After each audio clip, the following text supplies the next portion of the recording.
लोहरदगा में राज्यसभा सांसद धीरज प्रसाद साहू के आवास पर 60 घंटे लगातार इनकम टैक्स की जांच चली। बता दें कि इनकम टैक्स की टीम उड़ीसा से लोहरदगा सांसद के आवास पहुंची थी, जो 6 दिसंबर की सुबह से ही आवास पर जांच कर रही थी। आईटी टीम के साथ सीआईएसएफ के जवान और महिला कर्मी भी शामिल थी। साथ ही आवास को पूरी तरह बंद कर जांच पड़ताल की गई। पिछले 60 घंटे तक ये जांच चली है। 40 सदस्यीय आईटी टीम ने बुधवार को सुबह से ही उड़ीसा के बौद्ध, बालांगीर, रायगढ़ और संबलपुर, झारखंड के लोहरदगा, रांची और कोलकाता में एक साथ छापेमारी की। आईटी ने कंपनी के कई अकाउंट फ्रीज कर दिए। इस मामले में आयकर विभाग के अधिकारी कंपनी के प्रबंधन स्तर से अपनी बड़ी मात्रा में नकदी के आय के स्रोत और जमा के बारे में पूछताछ कर सकते हैं।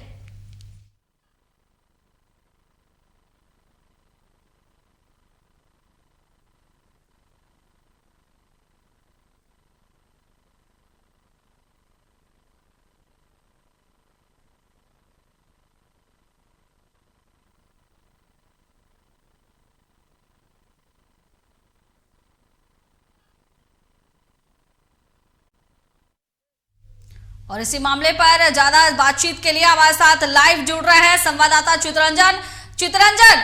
धीरज साहू के आवास से बड़ी मात्रा में नकद की बरामदगी हुई है। लोहरदगा के उनका जो आवास है वहां पर भी 60 घंटों तक छापेमारी चली। क्या छापेमारी अभी भी चल रही है और वहां से क्या कुछ बरामद हुआ है? देखिए, जो पिछले 3 दिनों से आज चौथा दिन और चौथे दिन भी छापेमारी जो है वो जो जांच पड़ताल है आईटी आयकर विभाग की वो चल रही है। और अभी जो कयास लगाए जा रहे हैं कि जितने नोट अभी भी काउंटिंग को बाकी, जिसमें 2 दिन लगेंगे आयकर विभाग को, तो आयकर विभाग को अभी 2 दिन और लगेंगे इन नोटों की गिनती करने में। और जो नोटों की संख्या वो 300 करोड़ के पार जा चुका है। इसका मतलब साफ है कि जो भारी संख्या में जो कैश की बरामदगी हुई है वो कहीं न कहीं 300 से जो पार का आंकड़ा वो छूता नजर आ रहा है। तो इस पर जो प्रधानमंत्री ने भी कल ट्वीट कर एक तरह से निशाना साधा था कि कांग्रेस के सांसदों विधायकों पर कि ये कांग्रेस के एक सांसद के हाथ से इतने सारे कैश की बरामदगी हुई है। लेकिन आपको बता दे प्रिया कि जो धीरज साहू का परिवार है या फिर जो धीरज साहू है बड़े व्यवसायी हैं, झारखंड के गिने बड़े व्यवसायी माने जाते हैं। ऐसे में जब उनके यहाँ से इतने भारी मात्रा में कैश की बरामदगी हुई है तो कहीं न कहीं आयकर विभाग जो है उनके कई और ठिकानों पर रेड कर सकती है छानबीन कर सकती, क्योंकि अभी जो फिलहाल जो आयकर विभाग की एक जांच पड़ताल चल रही वो जो उड़ीसा, झारखंड के रांची, लोहरदगा, छत्तीसगढ़ इन इलाकों में, इन क्षेत्रों में चल रहा है। लेकिन जो कैश की बरामदगी हुई है वो उड़ीसा में हुई। ज्यादातर कैश की जो संख्या है वो उड़ीसा से हुई है। राजधानी रांची में जो आवास है, लोहरदगा में जो आवास, वहां भी कैश की बरामदगी हुई है, लेकिन सबसे ज्यादा संख्या में उड़ीसा में हुई। आपको बता दें कि जो मशीनें, पैसे गिनने के लिए जो मशीनें लगाई गई थी वो मशीनें भी खराब हो चुकी, क्योंकि सबका एक कैपेसिटी होता है, वर्क कैपेसिटी होता है। जो मशीनें लगाई गई थी वो खराब हो चुके, दूसरे मशीन लगाए गए। 6 बड़े मशीन भी पैसे गिनने के लिए लगाए गए, 6 छोटे मशीन से पैसे गिने जा रहे हैं। तो आप अंदाजा लगा लीजिए जो कैश मिले वो कितनी संख्या में है, कितना कैश मिला है कि जो मशीन है वो जवाब दे रही है। तो कहीं ना कहीं जो सवाल खड़े किए जा रहे हैं भ्रष्टाचार को लेकर, एक बार फिर से झारखंड भ्रष्टाचार को लेकर सुर्खियों में है। प्रिया, चितरंजन, जिस तरह से पैसों की बरामदगी हुई है और अब ये एक राष्ट्रीय मामला बन गया है, क्योंकि प्रधानमंत्री ने भी इस पर ट्वीट किया है और खासकर बीजेपी की अगर हम बात करें तो लगातार इस पर जो है अब जांच की मांग की जा रही है। बाबूलाल मरांडी ने भी जांच की मांग कर दी है। साथ ही बीजेपी के राष्ट्रीय प्रवक्ता ने भी कहा है कि कांग्रेस का जो स्तर है वो दिखाई पड़ रहा है, किस तरह से देश को लूटा गया है। जी बिल्कुल प्रिया, धीरज साहू के बहाने पूरे कांग्रेस को एक तरह की से राजनीतिक हमलावर कांग्रेस पर हो रहे, लेकिन जो झारखंड कांग्रेस के नेता है वो इस पर खुलकर बोलने से बच रहे, क्योंकि धीरज साहू के जो भाई हैं गोपाल प्रसाद साहू पार्टी के कोषाध्यक्ष हैं, पार्टी के कोषाध्यक्ष और कहा जाए तो एक कांग्रेस के पुराने नेता हैं साहू परिवार पूरा कांग्रेस बैकग्राउंड से जुड़ा हुआ है, कांग्रेस के बड़े नेता हमारे हैं। उनका दिल्ली में जो राष्ट्रीय नेतृत्व, जो केंद्रीय नेतृत्व है कांग्रेस की, उसमें काफी पहुंच है उनकी बातों को सुना जाता है। ऐसे में जब झारखंड कांग्रेस के राज्यसभा सांसद भी है, ऐसे में जब उनके यहाँ से इतने भारी मात्रा में कैश की बरामदगी हुई है तो कहीं ना कहीं इस पर जो सवाल है वो तो खड़े होंगे ही, लेकिन जो झारखंड कांग्रेस है वो इस पर चुप्पी साधी हुई है, गोल मटोल जवाब दे रही है ना धीरज साहू का ठीक से बचाव कर पा रही है, ना ही खुल कर यह कर पा रही है कि कैश किसका, इस पर कुछ कहना। लेकिन आईटी विभाग के जिसका यह जांच पड़ताल बताया जा रहा है आयकर विभाग का, उसके तरफ से अभी तक ऑफिशियली किसी प्रकार का कोई बयान नहीं आया है कि कितनी कैश है, लेकिन जो कैश के आंकड़े हैं वो 300 करोड़ के पार जाएंगे और जो 2 दिन गिनती चल सकती है। कैशों की संख्या बहुत है जिसके कारण वो लगातार जो है वो चल रहा है, जांच चल रही है। और साथ ही साथ अगर बता दें प्रिया की कई अकाउंट भी सीज किए गए, कई अकाउंट्सों को खंगाला जा रहा है, इनका जो व्यवसायिक अकाउंट्स है वो खंगाले जा रहे हैं, क्योंकि झारखंड, बिहार, झारखंड, छत्तीसगढ़, उड़ीसा में सबसे बड़े शराब के व्यापारी हैं ये, और साथ ही साथ झारखंड के बड़े व्यापारी हैं। तो ऐसे में जब कैश की बरामदगी हुई है तो इनका काफी लंबा व्यवसाय है, तो उन व्यवसायों पर भी आयकर विभाग की जांच चल रही है। उन डॉक्यूमेंट्सों को भी खंगाला जा रहा है कि कौन कौन पार्टनर्स हैं, कहाँ से पैसे आए, कहाँ से इन्वेस्ट हुए, तमाम तरह के जो सवाल है वो पूछे जाएंगे धीरज साहू से, उन सवालों का जवाब इनको देना होगा। प्रिया, चित्रंजन, विपक्ष जो है अब इस पर राजनीति तेज कर चुका है और खासकर कांग्रेस की अगर हम बात करें तो कांग्रेस और जेएमएम झारखंड में बार बार ये सवाल उठा रही है कि आखिर जिस राज्य में बीजेपी शासित राज्य है वहां पर इस तरह की कार्रवाई क्यों नहीं हो रही है, वहां पर जांच एजेंसी कार्रवाई क्यों नहीं कर रही है। क्या सिर्फ जहां पर बीजेपी नहीं है उन राज्यों में ही भ्रष्टाचार हो रहे हैं, जहां बीजेपी है वहां भ्रष्टाचार नहीं हो रहे हैं? तो सवाल ये भी खड़े हो रहे हैं कि जांच एजेंसी सिर्फ उन्हीं राज्यों पर ही कार्रवाई क्यों कर रही है जहां बीजेपी नहीं है।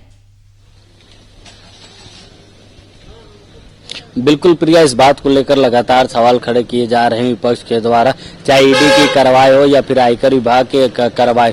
जब भी इस तरह की कोई भी कार्रवाई होती है तो लगातार विपक्ष केंद्रीय जांच एजेंसियों और केंद्र सरकार पर लगातार सवाल खड़े करती है। लेकिन धीरज साहू पर भी जब आयकर विभाग की जांच चल रही तो ऐसे में जो केंद्रीय जांच एजेंसियां उस पर सवाल खड़े किए जा रहे हैं। वहीं जो सत्ता पक्ष है बीजेपी की बात की जाए या फिर राज्य में जो विपक्ष में है भाजपा, वो लगातार धीरज साहू मामले को लेकर हमलावर है राज्य सरकार पर, और वहीं केंद्र सरकार लगातार कांग्रेस पर हमला कर प्रधानमंत्री नरेंद्र मोदी ने भी ट्वीट करके इस मामले पर मामला को संज्ञान में लिया था कि इस तरह के जो कांग्रेस के सांसद है, एक सांसद के यहाँ से इतने पैसे की राशि बरामदगी की गई तो बाकी सांसदों का क्या हाल होगा। फिर से बीजेपी के जो केंद्रीय प्रवक्ता है वो प्रेस कॉन्फ्रेंस करते हैं धीरज साहू मामले पे। वही राज्य में जो भाजपा के विधायक के भाजपा प्रदेश के अध्यक्ष है बाबूलाल मरांडी, वो प्रेस कॉन्फ्रेंस करते तो पूरी तरह से बीजेपी एक स्ट्रेटेजी बना चुकी है इस पूरे मामले पर कि धीरज साहू मामले पर कांग्रेस को और विपक्ष को कैसे घेरना है। क्योंकि लगातार आप देख सकते हो प्रधानमंत्री का ट्वीट, केंद्रीय प्रवक्ता का प्रेस कॉन्फ्रेंस, उसके बाद राज्य के राजधानी रांची में प्रदेश अध्यक्ष का प्रेस कॉन्फ्रेंस, एक ही मामले पे 3 लोग भाजपा के लोग ये टारगेटेड करके। तो इस तरीके से जो मामले है इसको कहीं ना कहीं एक स्ट्रेटजी बना चुकी है बीजेपी की, कैसे कांग्रेस को और राज्य सरकार को घेरा जा सकता है भ्रष्टाचार के मामले को लेकर। प्रिया, अब जो है बीजेपी इस पर हमलावर हो चुकी है धीरज साहू मामले पर, वो कोई भी मौका नहीं गंवाना चाह रही है क्योंकि आने वाले चुनाव में बीजेपी अपनी पकड़ बनाना चाह रही है और इसके लिए अब बीजेपी की तरफ से ऐलान कर दिया गया है कि धीरज साहू मामले को लेकर जिले भर में प्रदर्शन किया जाएगा। देखिए बिल्कुल प्रिया, देखिए जब भी 2024 का चुनाव नजदीक है, दिसंबर का महीना 2024, मतलब ठीक 3 से 4 महीने बाद लोकसभा का चुनाव होना है। ऐसे में जब एक राज्यसभा सांसद जो केंद्र की राजनीति करती हो, जब उनके यहाँ से इतने भारी मात्रा में आयकर विभाग की जब छापे चल रही हो और उसमें कैश की बरामदगी हो, तो आप अंदाजा लगा सकते हैं कि इस पर केंद्र की इस पर राजनीति लाजमी है। लेकिन 2024 के चुनाव में बीजेपी भ्रष्टाचार के मुद्दे को लेकर मुखर होकर राज्य सरकार और विपक्ष पर को घेरने की कोशिश करेगी, क्योंकि हाल के दिनों में जिन जिन राज्यों में चुनाव हुए, 5 राज्यों में चुनाव हुए, 5 में से 3 राज्यों में बीजेपी की सरकार बनी, उन सभी राज्यों के चुनावों में जो बीजेपी है वो भ्रष्टाचार का बड़ा मुद्दा उठाई थी। चाहे छत्तीसगढ़ पड़ोसी राज्य की बात की जाए, वहां भी भ्रष्टाचार बड़ा मुद्दा बना था, राजस्थान में भ्रष्टाचार बड़ा मुद्दा बनाया गया था।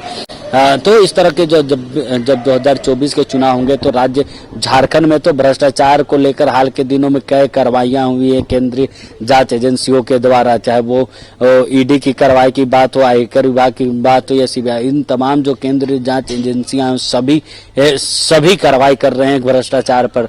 तो जब 2024 में जब चुनावी जब सभाएं होंगी तो उस सभाओं में भी बीजेपी और बीजेपी के बड़े लीडर्स भ्रष्टाचार को लेकर राज्य सरकार और विपक्ष को घेरेगी और उन बातों को रखेगी जो बातें अभी दिख रही हैं, जो बातें अभी खुलकर सामने आ रही, कैश बरामदगी की बात हो या फिर खनन का मामला हो या फिर जमीन घोटाले की बात हो। कई अधिकारी, झारखंड का IAS अधिकारी हवाला जेलों सलाखों के पीछे हैं। तो इन सारे मुद्दों पर भ्रष्टाचार को लेकर बीजेपी मुखर होकर जब चुनावी सभाओं में मुखर होकर विपक्ष और कांग्रेस को घेरने का काम करेगी। प्रिया। चितरंजन, बहुत बहुत आपका धन्यवाद। तो बड़ी खबर बता दें कि पिछले 3 दिनों और आज चौथा दिन है जहां झारखंड के कांग्रेस राज्यसभा सांसद धीरज साहू के आवास पर IT विभाग की कार्रवाई चल रही है, छापेमारी चल रही है। 300 करोड़ से अधिक नगद बरामद कर लिए गए हैं और अभी भी लगातार कार्रवाई चल रही है, छापेमारी चल रही है। विपक्ष इस पर लगातार हमलावर हो चुका है। बीजेपी की तरफ से अगर हम बात करें तो बीजेपी ने अब ऐलान कर दिया है कि धीरज साहू मुद्दे को लेकर जिले भर में प्रदर्शन किया जाएगा। वहीं प्रधानमंत्री ने भी इस पर ट्वीट किया है, प्रधानमंत्री ने भी इस पर सवालिया निशान खड़े किए हैं। वहीं बीजेपी के राष्ट्रीय प्रवक्ता ने यहां तक कह दिया है कि आखिर राहुल गांधी और सोनिया गांधी इस मामले पर चुप क्यों है। ये देश की गाढ़ी कमाई है, देश के जनता की कमाई है जिसे कांग्रेस लूट रही है।